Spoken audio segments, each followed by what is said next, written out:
We gather on these unceded lands of the Muskogee Nation of Florida. We are grateful for the land and those who tended it before us. If you're visiting today, we especially welcome you. You can learn more about us on the back of the Order of Service or on our website, uufec.com. We look forward to visiting with you after the service. The Unitarian Universalism is a liberal religious movement emphasizing freedom of belief and drawing from all religious traditions, as well as science, reason, and personal experience. Whether you consider yourself Christian, Jewish, pagan, Buddhist, atheist, or anything else, you are welcome here today. You believe in individual spiritual growth, promoting inclusivity and social justice. You are among friends. Announcements today are in your order of service, as well as descriptions of upcoming services. And after the service, we will have a short time for snacks and conversation in the back, and the best coffee that you're going to get this side of wherever. And then there'll be small discussion groups, and they're also in your order of service. We will have the Abolition and Transformation by Cal Adams, the TED Talks in the library with Josh Ashley, and the choir practice in the choir room, and speaker service will be up here. So we encourage you to stay for the second hour.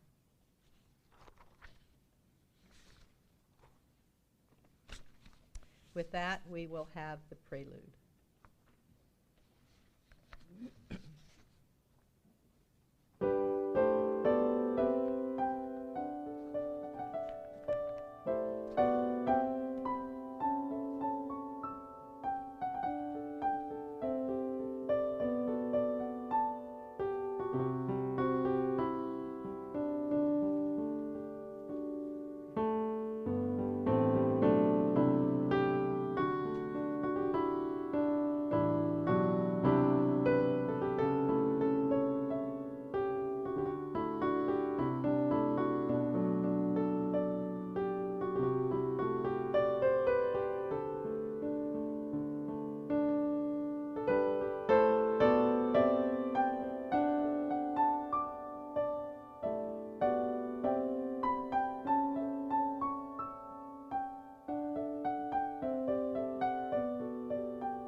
Thank you, Cecile. Our chalice lighting this morning will be done by Shua. You'll come forward.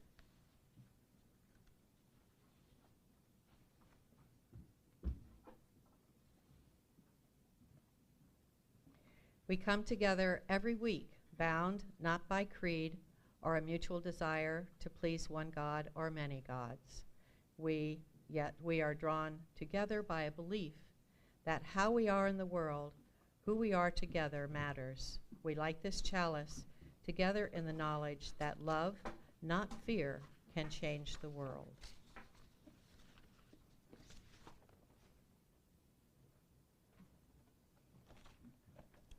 Good morning, all of you. It's a pleasure for me to be back with you, and if some of you are thinking, I've never seen her before, so what does she mean she's back? I have the privilege of serving this congregation as a hybrid minister, which is kind of an experiment in which I do not live in this area, but I provide services both remotely and about every other month come to get to spend some time with you in person. I'm Kathy, Reverend Dr. Kathy, Reverend Dr. Hurt, Reverend Dr. Kathy Hurt. I answer to several names, so you can have a choice of which of those you want to say.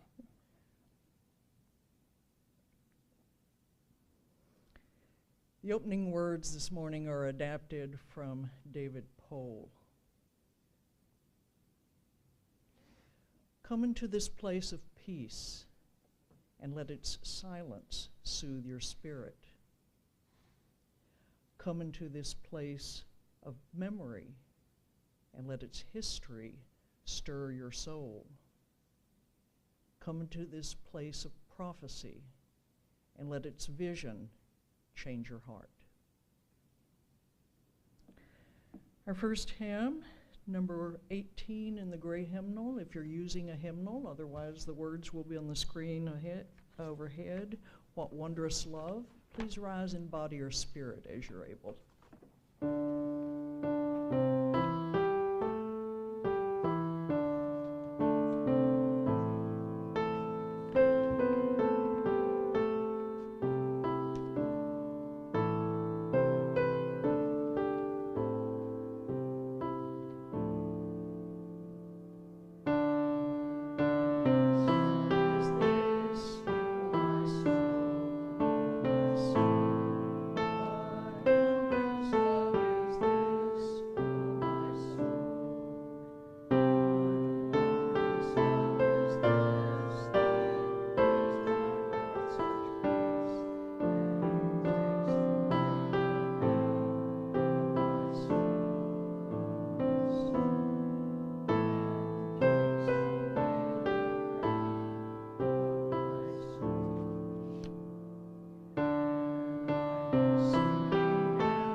It's now time for the children and the songs, the story for all ages. So Holly's going to give us a good one.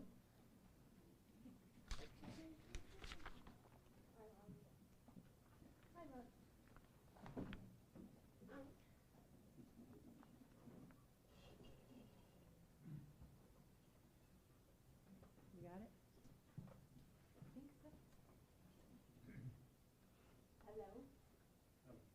Hello? Am I on? Hot? Okay. Good morning. I'm Holly.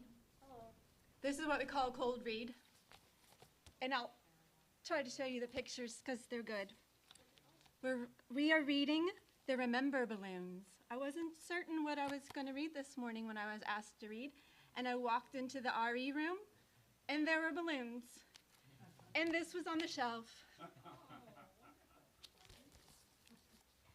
Thank you, God. That was a solid. I have lots and lots of balloons, way more than my little brother.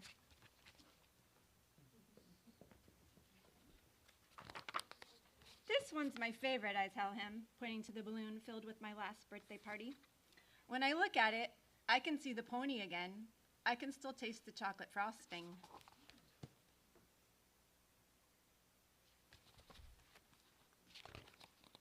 Mom and Dad have more balloons than I do.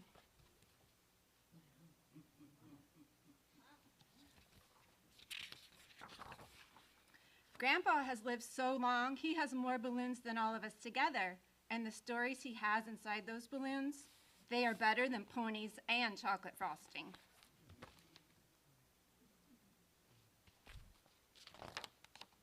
"What's in your balloon, yellow balloon?" I ask him. Grandpa's eyes light up. We'd just come back from picking blackberries along the muddy banks of the creek. Our berry-splattered faces gave Aunt Nell's cow such a fright, she didn't make milk for days. I'll take questions at the end, my friends. "What about the blue one, Grandpa?"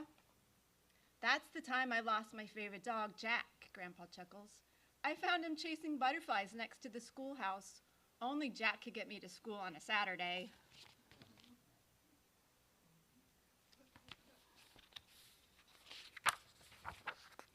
"And that one?" I point to a purple balloon above his head. Grandpa looks up and smiles, his face alive with remembering.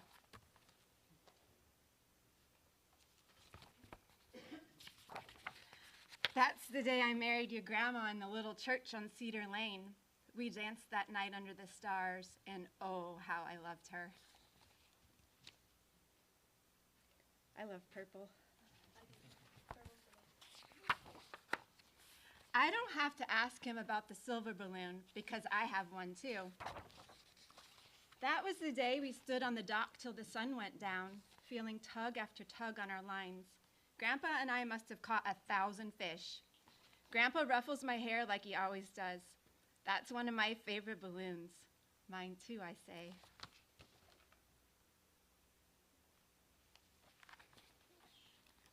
Fish.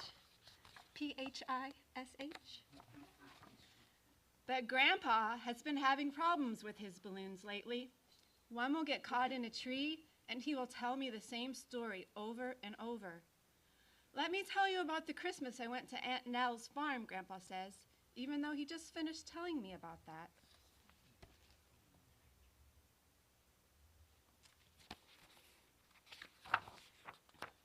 Other times, a balloon will float right out of his hands, and he won't even know it.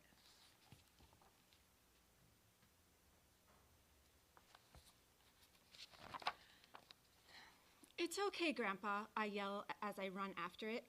Every time I almost reach it, but it always slips away.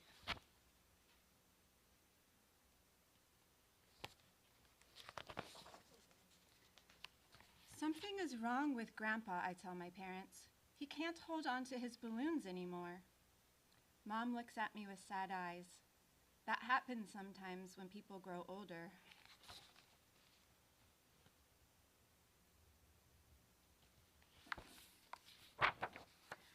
Grandpa's balloons start floating away faster and faster, running down streets and up hills. I watch the balloons grow smaller.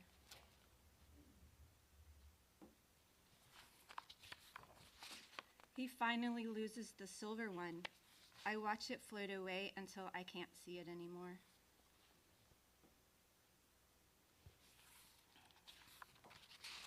"Why did you let it go?" I yell. "That was our balloon." Then I sit on the sidewalk and cry. I feel Grandpa pat my back, but he doesn't ruffle my hair like he always did. "Why are you crying, child? There's nothing to cry about."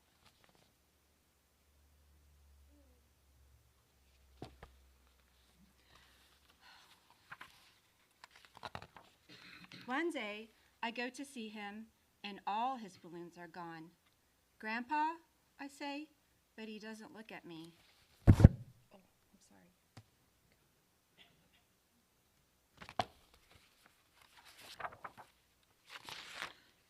"It'll be okay," Dad says. "Look up. I have new balloons now. A yellow one filled with blackberries and a cow, a blue one filled with Grandpa and his favorite dog, a purple one filled with a wedding day. See," Mom says, "now they are yours to share."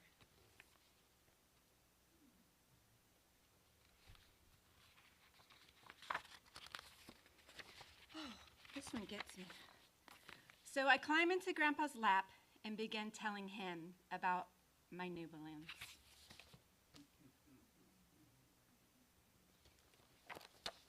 Let's remember. Let's go in peace.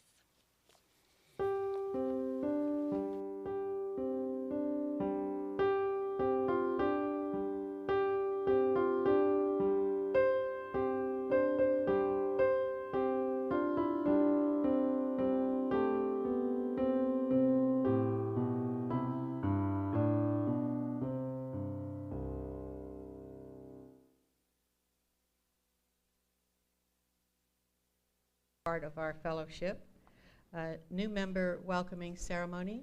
So I'm going to ask Karen Lauer, membership chair, and Deborah Baker Ryan, our president, to come up.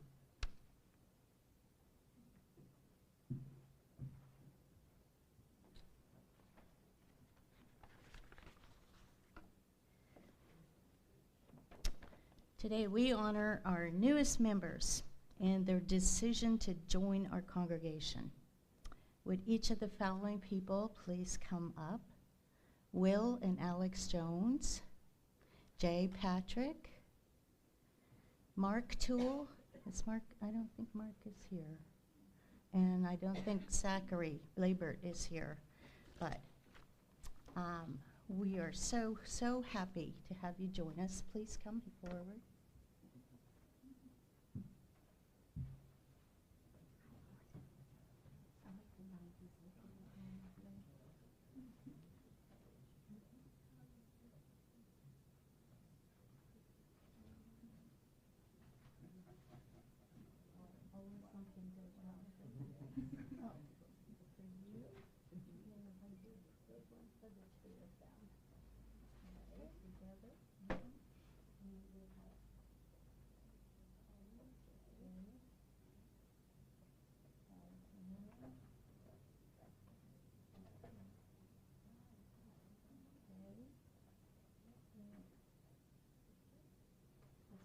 Information for you about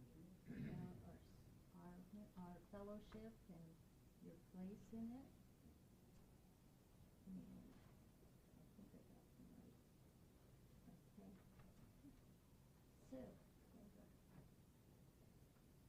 It's a joy to welcome each of you as a member into our fellowship.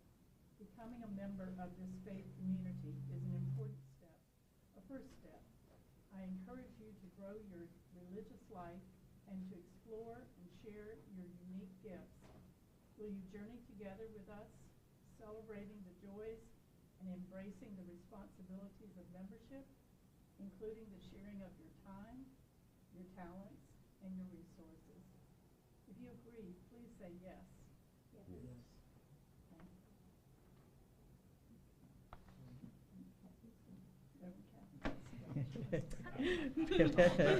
Hello.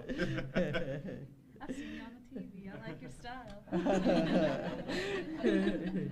It's such a privilege to welcome you this morning and to celebrate your commitment to the congregation and their commitment to you.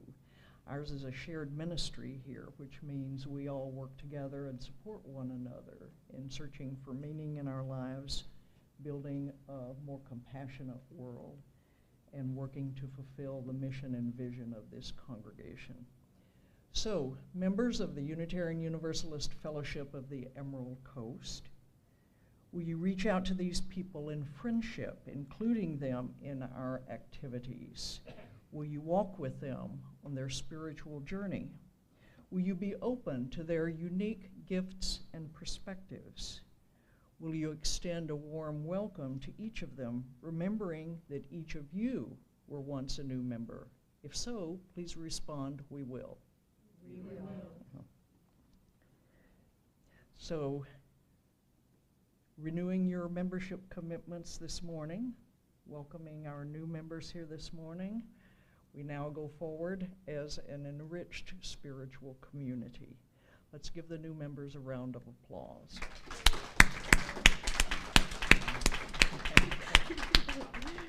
Thank you. You may be seated.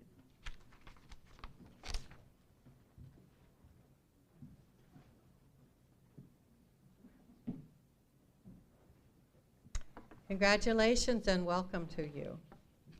Next is our sharing of joys and concerns.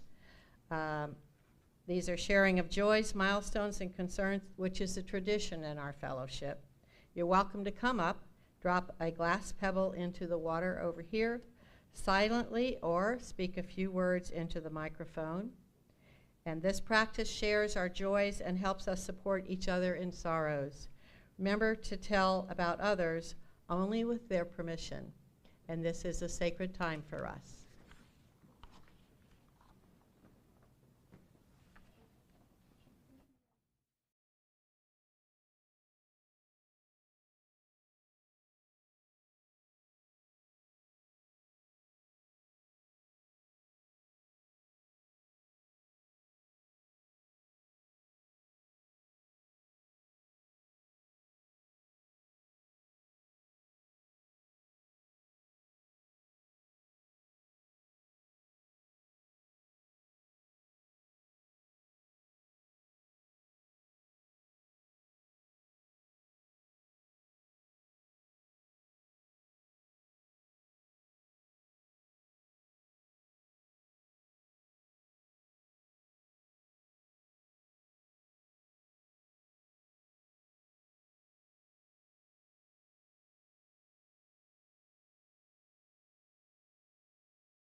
Please join now in a spirit of reflection, meditation, and prayer.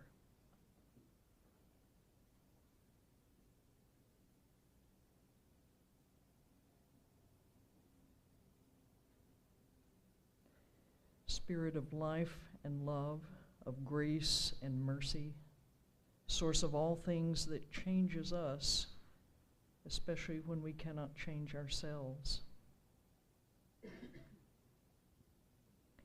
We gather this morning as a community of spiritual seekers, coming together in a rainbow of diversity, united by our conviction that the wounds of this world can be healed through compassion, forgiveness, courage. And by healing, we do not mean restored to some mythical original purity, but brought to a new place with greater wisdom, wholeness, liberation than could have been envisioned before.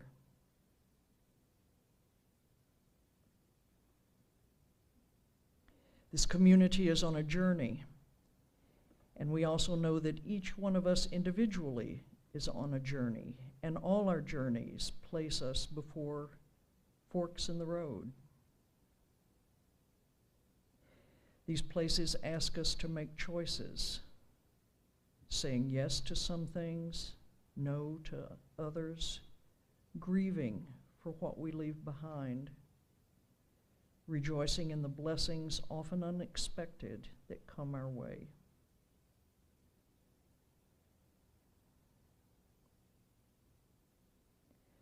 Spirit all around, we ask for patience, for understanding, for hope and gratitude, so that we may welcome our collective and individual journeys with open hearts, open minds, open hands.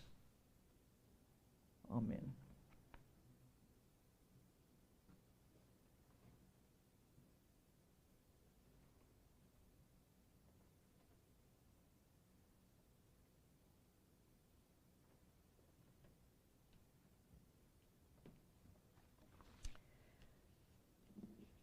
After our song of dedication, greeters will take up the offering.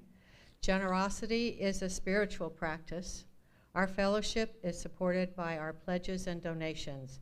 If you're paying your pledge with a check today, please make a note in the memo line that it is your pledge. We also have a tradition that we call Share the Plate, where we split equally all cash donations and checks not marked as pledges with a local charity. For the month of October, our Share the Plate partner is the Crestview Resource and Development Center, or CRC.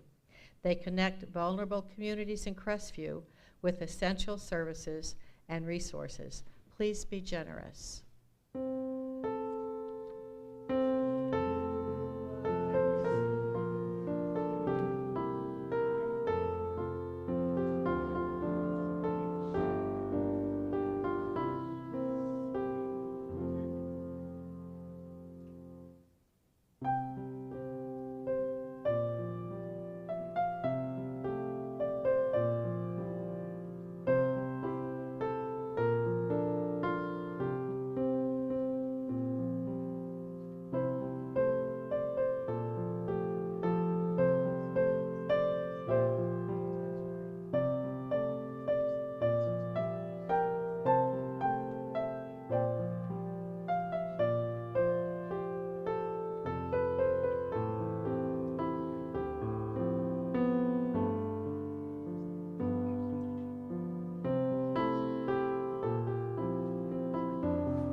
We learn the game first as children, but it is far more complex than any child's game. It shows up in other settings as we get older, settings as varied as youth conferences, team building workshops, spiritual intensives, enrichment weekends. Such a simple game. People stand close together. One member of the group falls backwards. The others reach out to catch the falling person before they hit the floor. All laugh, and the next person takes a turn. A simple game, but with profound implications about trust. If I fall, will anyone catch me? When I fall, who will be standing nearby, and will they care enough to catch me? Will I sometimes fall and nobody will be there? And when I hit the ground, as I surely will at some point, will I be able to get up again? And having once fallen all the way to the ground, remembering how much it did hurt to have the breath knocked out of me, what precautions can I make to ever after ensure that I never fall again? Because after falling once, would I ever, after that, trust anybody to catch me again?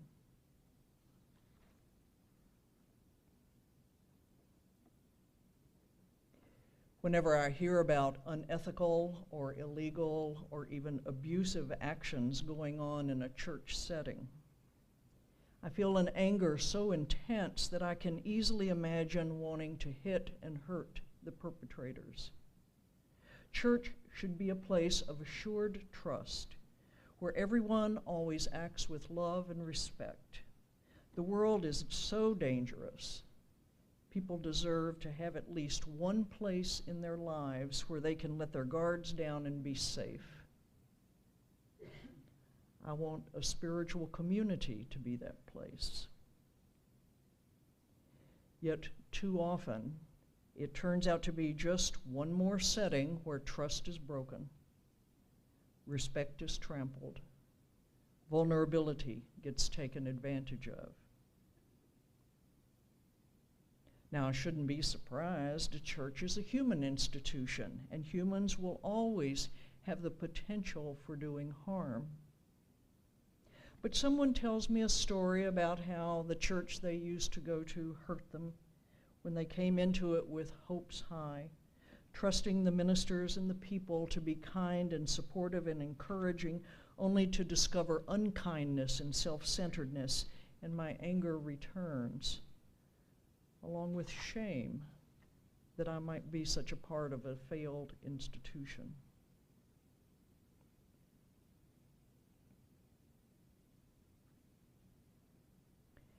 One summer, I attended a workshop on covenants as part of our annual national gathering called General Assembly. The presenter began by asserting that he felt Unitarian Universalism's primary message for the world was about how to love. How nice, I thought. How unoriginal of us, I thought. Because doesn't every church that ever existed claim that it's all about love? But my cynical response evaporated as he went on to suggest that we Unitarian Universalists do our best teaching about love through our congregational covenants, how we live those covenants out, and, most striking of all, how we deal with the inevitable breaking of those covenants. There, he believed, in those terrible moments when we fail as a spiritual community, fail to be respectful and supportive, there is when we have the chance to teach the world about love. We take up the theme of covenant this morning to prepare all of us to consider at some time in the next few months adopting a congregational covenant. Now, covenant is a churchy-sounding word, an old religious term that has waxed and waned in its usage in church circles. Because we have our roots in Western Protestantism, we inherit the tradition of covenant from early biblical stories about the relationship between God and the Hebrew people. Promises were made on both sides by God and by the people about expected behaviors, with the hoped-for result of a relationship that would benefit both parties over time. But the biblical stories about the covenant tend to focus on the myriad ways humans fail to live up to their end of the bargain. Whenever this happened, God reacted with surprise, disappointment, and a kind of rageful behavior that looks an awful lot like one Jewish writer claimed God's anger management problem. And eventually, God would respond with forgiveness and an invitation to renew the covenant. Humans would sometimes respond eagerly to renew the covenant, but more often they persisted for a time in even more uncovenantal behavior before they came around. Out of this ancient model, we've developed political and government covenants, marriage and family covenants, business covenants, covenants within a church context that range from covenants between present and former ministers to covenants between religious education directors and children, to youth group covenants, to small group covenants, to what we will be discussing in the speaker circle today, a congregational covenant. All covenants follow the same basic format of listing promises that all parties to the covenant are expected to keep. Most covenants, except for a few wise ones, do not include a provision setting forth what happens when the covenant is broken, when the promises are not kept. We tend to omit this part, I believe, because we tell ourselves that we would never behave in ways contrary to a covenant. Or if we did, well, it would be for reasons that compelled us in good conscience to break the covenant. And besides, nobody wants to find themselves in the position of an enforcer having to deal with anti-covenantal behavior. That's what moms and ministers are for. So with no provision for dealing with the broken promises, and with the illusory belief that it will of course never happen, we make covenants that have no teeth to them, that get filed away and forgotten in short order. Promises are not kept, hurts are not healed, and relationships that began so earnestly with such high hopes remain at a relatively superficial level. Happy talk that masks complicated, confusing experiences. So you have to wonder, is this the best we can do?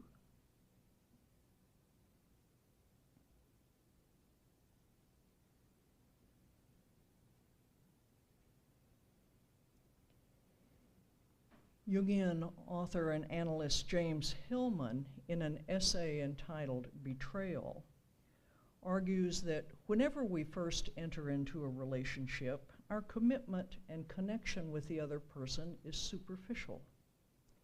We tend either to come with considerable suspicion based on not really knowing very well what we're getting into, and so we have minimal commitment and connection, or we bring to the relationship a bunch of illusory, naively optimistic beliefs about our own goodness and the perfect goodness of the other person, and so we have a commitment and connection that has little basis in reality. From these shaky beginnings, Hillman claims, any relationship of significance is therefore bound to fly apart when one or the other party to the relationship behaves in ways contrary to expectations. Feelings of betrayal, resentment, hurt, rejection abound as we find ourselves wanting to respond by getting revenge or abandoning the relationship, and perhaps even for a time hating ourselves for being so foolish to trust, to be vulnerable. But a different conclusion is possible, Hillman believes, if we're courageous enough to look honestly at what happened, to be willing to forgive the wrongdoing of the other and of ourselves and give it another try. We do not forget what happened. We do not pretend nothing has changed, for a relationship is changed forever when there's betrayal. But we go forward, this time with a wiser commitment, a deeper connection, knowing that all of us are imperfect, hoping that love and trust can be possible despite those real imperfections. Instead of perfection, what we strive for is to be good enough and to be willing to grow.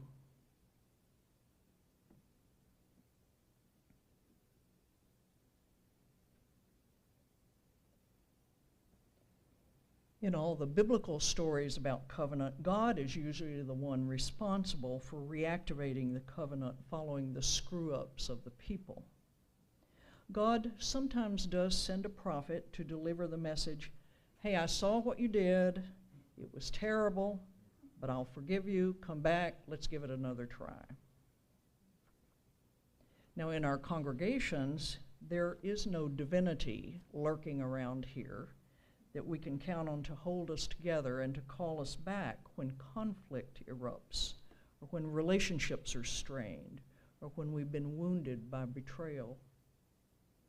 Sometimes we keep hoping, waiting, believing there might be some magical intervention to set things right.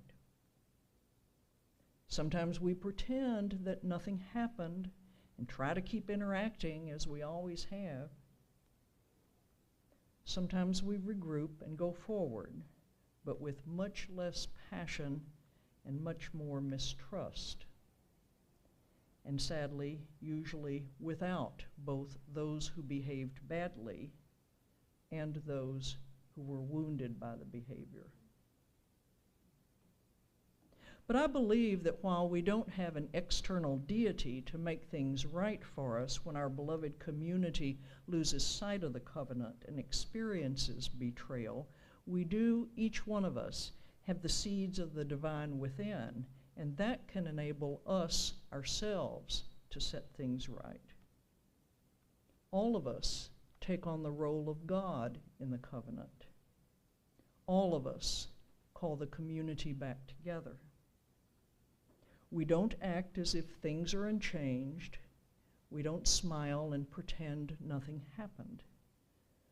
We forgive only when and only as we can. We do not forget what happened. And if we have enough courage to do so, knowing that hurt will always be possible because humans are imperfect, we recommit ourselves to journey together in love and respect.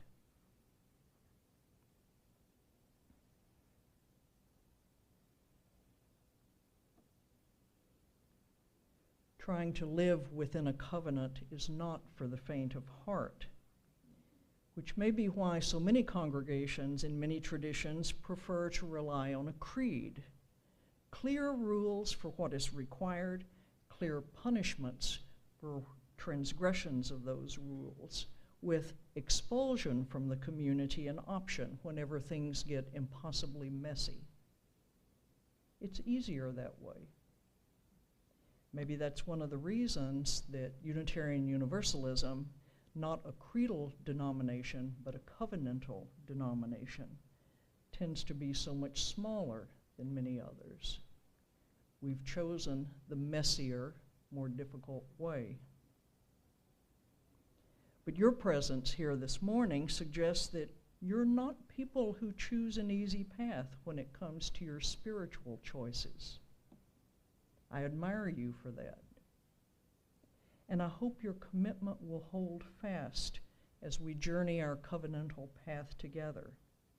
All of us together, building and sustaining this beloved community that so cares for us, that so confounds us, that so calls us to grow. May it be so. Amen.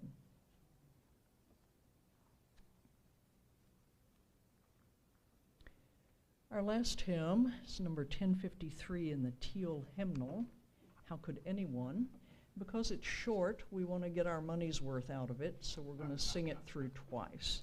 Please rise in body or spirit as we sing.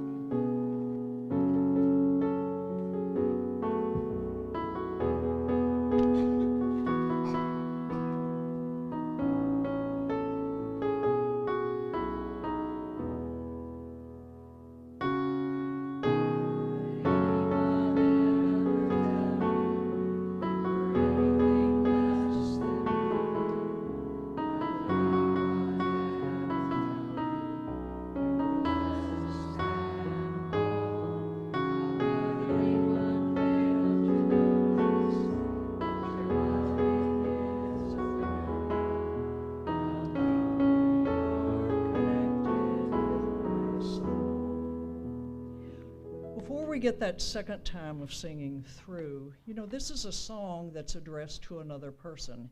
How could anyone ever tell you? How could anyone ever believe about you? So instead of singing to the wall or the screen or the hymnal, let's sing to one another. Turn as you're comfortable doing so, and we'll sing it again, this time to each other.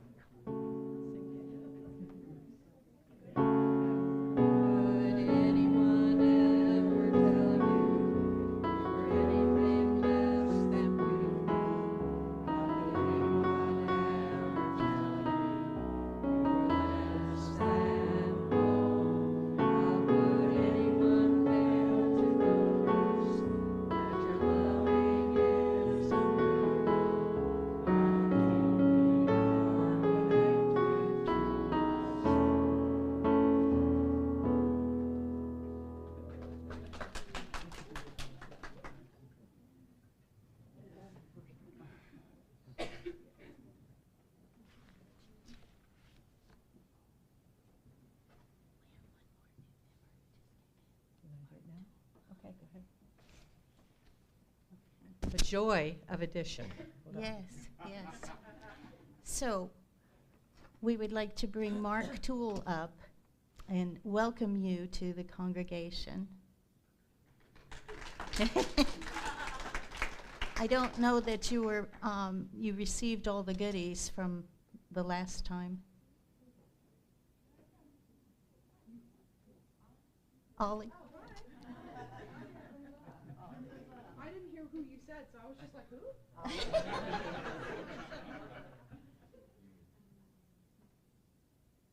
So the church has covenanted to welcome you, and we welcome you with our appreciation and gathering of being part of us. Thank you.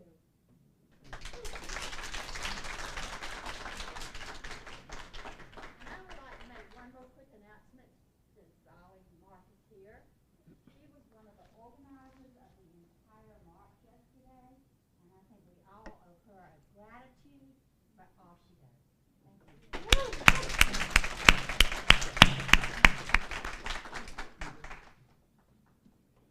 And now we'll extinguish the chalice.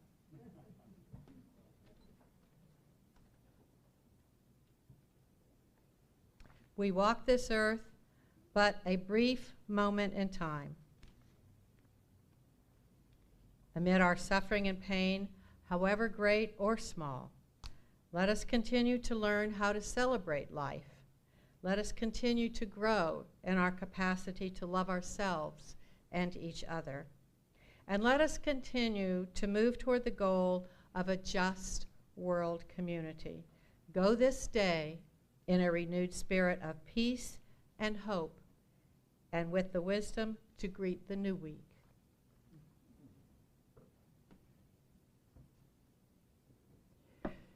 The words of the benediction are adapted from poet David White.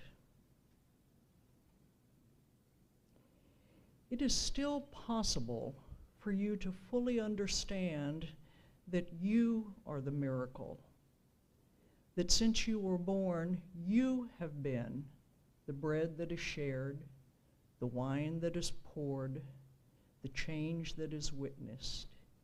It is still possible to fully understand how good you are.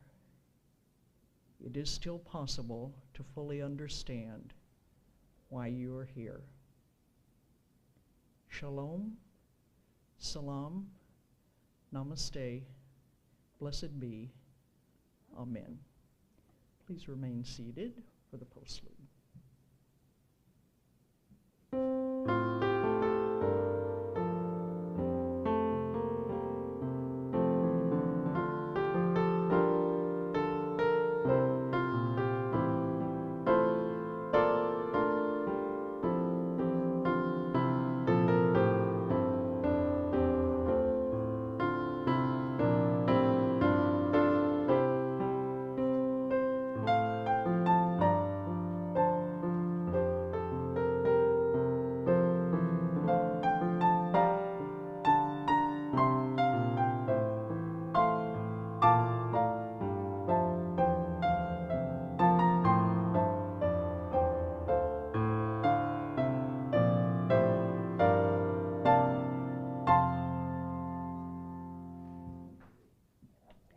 Please join us in the back for coffee and conversations and cake. And feel free, make sure that you introduce yourselves to our new members and to welcome them into our fellowship. I